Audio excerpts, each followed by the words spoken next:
If you've thought about learning a language at all in the past decade, you've probably thought about or even tried Duolingo. It's massively popular and it's easy to see why. It's free, it's gamified, it comes in bite-sized chunks, and the linguistic content is different for every language they offer, unlike, say, Rosetta Stone. But can you actually get fluent with it? They claim you can get to B2 in the Common European Framework, that's CEFR, and they have compelling-looking graphs and grammar breakdowns to convince us that you can. As a language learner with a PhD in linguistics, I think the truth is that you can learn with anything, but it's a question of speed, ease, and whether it works for you. Literally everyone I know uses Duolingo, including myself and all my linguist colleagues. But a lot of people also tell me that it just didn't work for them, along with classroom study, self-study, Michel Thomas CDs, Rosetta Stone, and literally everything else. So today I'm going to explain how to take Duolingo from the app that you use when you're on the toilet and Reddit is down to a real way to get up to speed in a language. Spoilers, you're going to have to pull your pants up, wash your hands, and be a little bit more intentional about how you learn. Let's do this. I'm Dr. Taylor Jones, and the Green Owl isn't making me say these things. This is Language Jones. The truth is, all sorts of different approaches to language learning will work. Duolingo has the benefit of being free, in your pocket all the time, and somewhat aggressive in encouraging you to learn, or passive-aggressive depending on who you get. And they have a lot of languages. They also have plenty of shortcomings, like being entirely translation-based and not having any imagery. Immersion and imagery really kickstart memory. Instead of letting perfect be the enemy of good, though, I want to give you 10 tips to supercharge your language learning with what you're probably already using. You don't have to do all of these, or really any of them, but they all work, and if you use them all, you'll see that you actually get a lot more out of Duolingo than XP, which are, it turns out, not redeemable for cash and do not correspond to linguistic ability. Without further ado, 1. Think about what they're trying to teach in each lesson. You'd be surprised how many people practice a lesson or a skill in Duolingo and then couldn't tell you afterwards what it's trying to teach. When I'm done with a skill, I can tell you exactly what grammatical concept they were really trying to teach. For instance, dative experience or constructions and double dative marking in the Spanish course.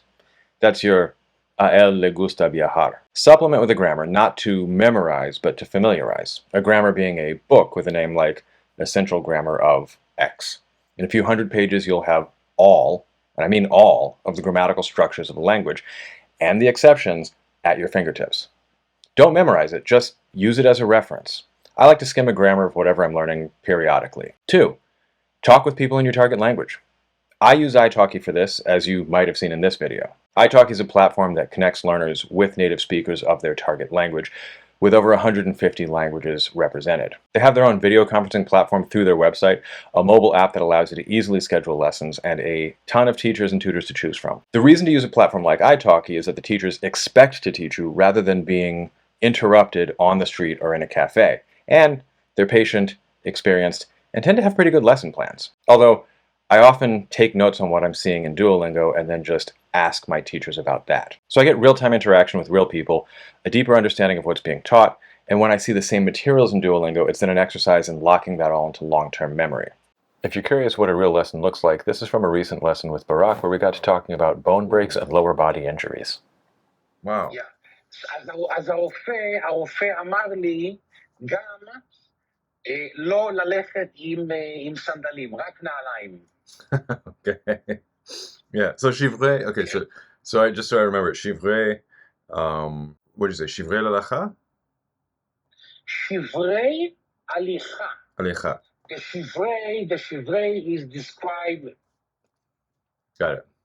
what it is, Yeah. right? Shivrei alicha. Alicha is walking. So yeah, they wouldn't translate straight to English, but in English the translation would be stress fracture. If you want to try italki, I have a promo code in the description below for $5 off with your first $10. I misspoke here. It's get an extra $5 free with your first purchase. So you can try it out. Lessons start from $5. The promo code is... What is the promo code? Promo code's going to appear on the screen, and it's only available for the first, I don't know how many people. 3.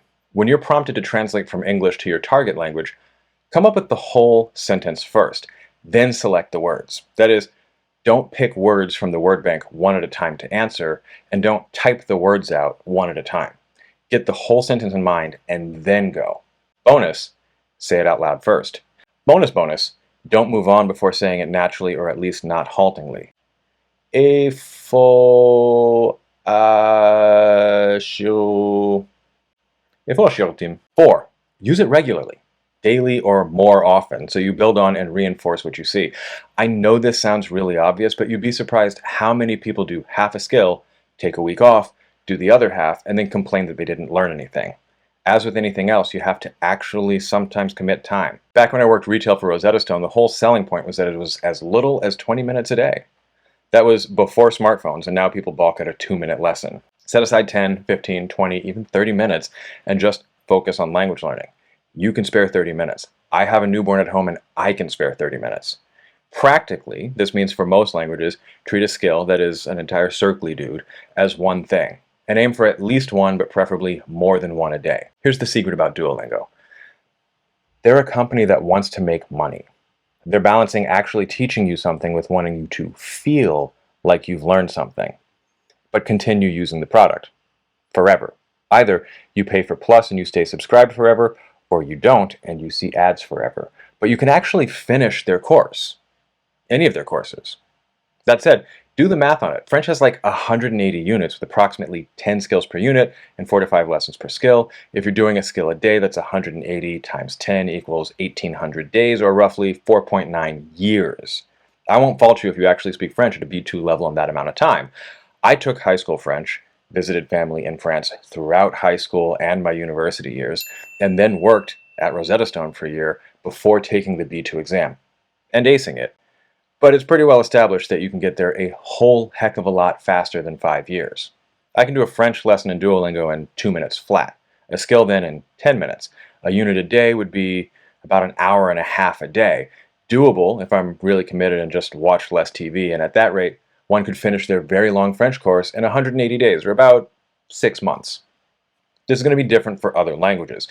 Hebrew has way fewer skills, but way more packed into each of them. But one thing that I learned from coding and from running a business is to take time at the beginning to figure out exactly what the scale of a project is. You want to use Duolingo to get to B2? Totally doable. How much time will that actually take, though? How can you fit that into your plans to speak at a B2 level in 6 months, or in 1 year, or in 2 years? Do the math, make a schedule, and get it done. 5. For less common languages, take notes and analyze what you're seeing. Don't make them perfect. I intentionally keep a very messy notebook for Hebrew with different writing styles and layouts and transliterations and formatting that's just all over the place, because if I'm not careful, I start fixating on getting perfect handwriting. My notebooks are not going to be poured over after my death like Leonardo da Vinci's. Yours probably aren't either. The act of writing helps you to memorize more so than typing, and externalizing means you can go back and revisit without doing it on Duolingo's schedule. It also helps with spatial memory formation based on looking at where it is on the page. 6. Consider doing more to memorize than just trusting Duo alone. Or not. For French and Spanish, I don't do this at all. For Hebrew, I use the Hebrew Anki deck and add notes to myself and sometimes helpful images or mnemonics. But again, I don't need that for Romance languages. Your mileage may vary. But if you're not remembering things, you have to reinforce the memory formation. And spaced repetition software is a great way to do that. And it's a passive way to do it. 7. Get it over with and continue on to real content and real people. This is a combination of points 4 and 2. Get it done and move on. Real people, you can start with italki, link in description. But I also mean that you can use that as a bridge to IRL interactions. Scary, right? Learning French? Watch French movies.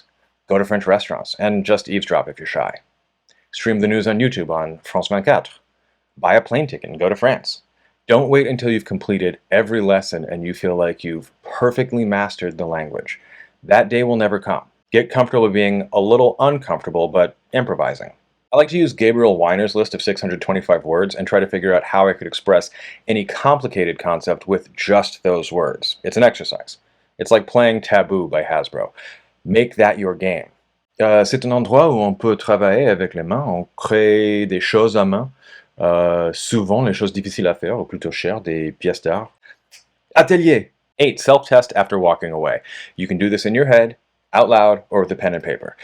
Not necessarily exact sentences, but think about vocabulary and grammatical concepts. This is in part why I always know what they were trying to teach. The best way to do this is to generate your own sentences using what you learned. That aren't the sentences that you saw already, even if it's just swapping out a word. For example, let's say you learned "tú nunca nos escuchas." So you say "tú nunca les escuchas," or conversely, "tú nunca nos miras." Have fun making connections and swapping out words in constructions. I do this all the time. Washing dishes, I'm just babbling to myself. 9. Free association chains. This will appeal to a certain kind of person and maybe not so much to everyone else. I like to start somewhere and just free associate. Example 1, I go by related meanings. If I start with a word like conocer, I might then think about what's like it. Saber, pensar, creer. You can even get to antonyms like dudar. Example 2, associate by form.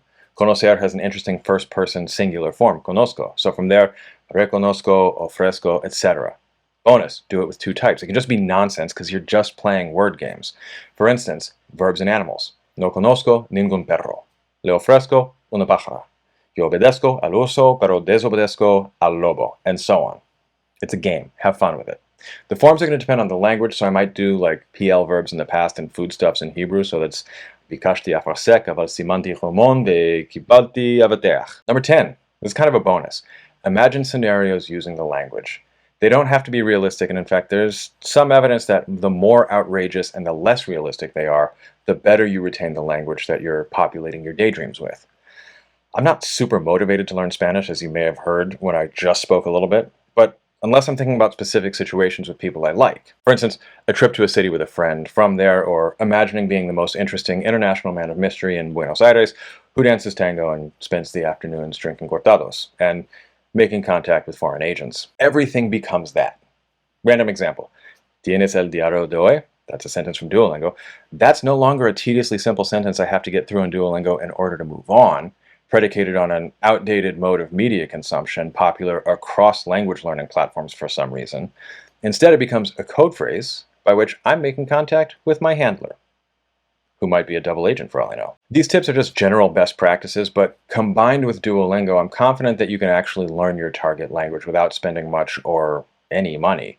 Although, I do recommend investing a little bit in lessons with italki. Again, down below. Will it get you to C2? Absolutely not. The funny thing is, people who ask this don't seem to have a grasp of what the test actually entails.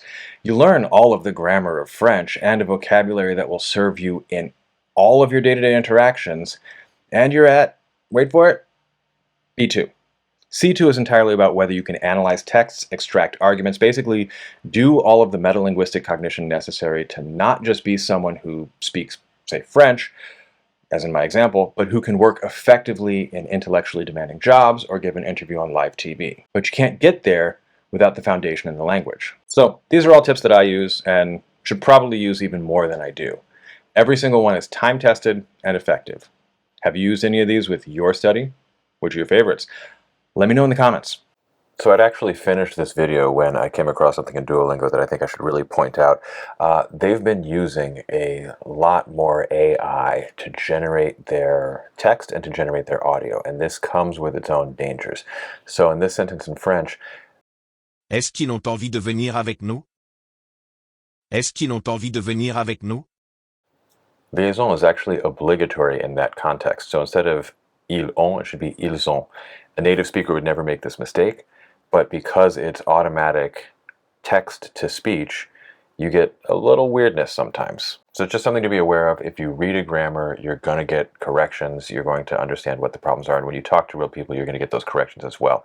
It doesn't make it unusable, but it does make it a little tricky to use as your only way of learning. Special thanks to all of my patrons. If you want to become one, there is a link in the description. And if you like this video, check out this one where I criticize fake polyglots. And as always, I have merchandise available as well. Until next time, happy learning, and look out for the owl.